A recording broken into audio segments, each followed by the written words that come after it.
এক ভাই জানতে চাইছে এতেকাফ টাকার বিনিময়ে টাকা দিয়ে যদি বসানো হয় তাহলে সেটা সহি হবে কিনা এবং এলাকার সে হক আদায় হবে কিনা। আসলে এতেকাফ এটা একটা গুরুত্বপূর্ণ ইবাদত এবং এটা একটা বিশেষ ইবাদত, যে ইবাদত আল্লাহর নবী আলাইহিস সালাতু ওয়াস সালাম সবসময় করেছেন।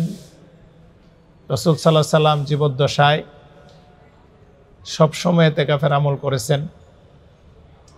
কোনো এক কারণে, কোনো এক হিকমতে আল্লাহর নবী আলাইহিস সালাতু ওয়াস সালাম জীবনে শুধুমাত্র একটি রমজান এরকম ছিল যার মধ্যে এতেকাফ করে নাই, এবং সেই এতেকাফটাও আল্লাহর নবী আলাইহিস সালাতু ওয়াস সালাম জীবনের শেষ রমজান যেটা ছিল ওই রমজানের মধ্যে 20 দিন তিনি এতেকাফ করেছেন এবং পূর্বেরটাকে সেটা কাজা হিসেবে আদায় করেছেন।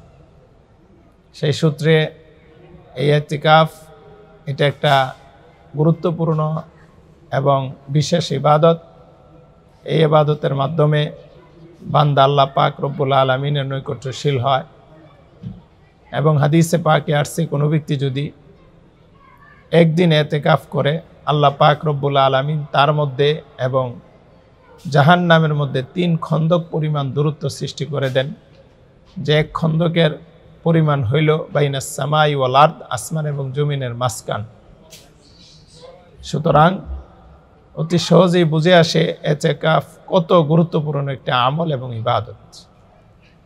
আর এই ইবাদত এটা অর্থের বিনিময়ে, টাকার বিনিময়ে বা পারিশ্রমিক সেই সিস্টেম নিয়ম অনুযায়ী যদি কোনো ব্যক্তি পারিশ্রমিক নেয় এতেকাফে বসে, তাহলে অবশ্যই এর মাধ্যমে তার এতেকাফ কোনো অবস্থাতেই আদায় হবে না। আমাদের সমাজে বিভিন্ন মসজিদে এরকম দেখা যায় যে সমাজের কোনো গরিব ব্যক্তিকে কিছু অর্থ টাকা পয়সা দিয়ে মসজিদে বসানো হয় এবং তাকে কয়েকজনে মিলে টাকা দেওয়া হয়, আর সে অর্থের বিনিময়ে এতেকাফে বসে।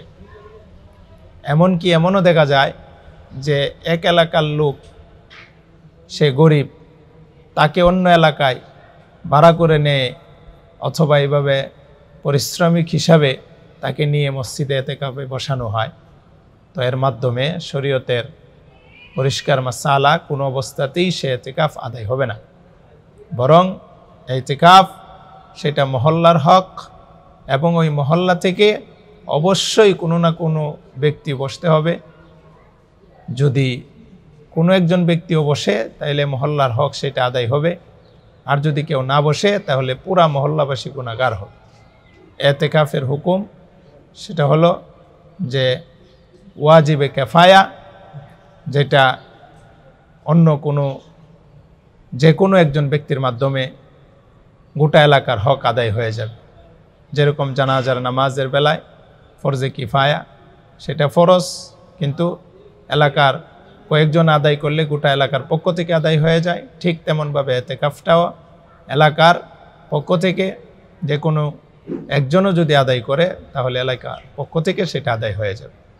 কিন্তু যেই মাসআলা আমরা আজকে মূল বিষয় হিসাবে জানতে চেয়েছি সেটা হলো যে অর্থের বিনিময়ে, টাকার বিনিময়ে সে এতেকাফ আদায় করা, সেই কোনো অবস্থাতেই সেটা আদায় হবে না এবং মহল্লার হকও আদায় হবে না, বরং এর মাধ্যমে গোটা মহল্লাবাসী গুনাহগার হবে এবং তার এতেকাফ সেটা সহি হবে না। আল্লাহ তাআলা আমাদেরকে সহি মতো এতেকাফ করার তৌফিক দান করেন। আসসালামু আলাইকুম ওয়া রাহমাতুল্লাহি ওয়া বারাকাতুহু।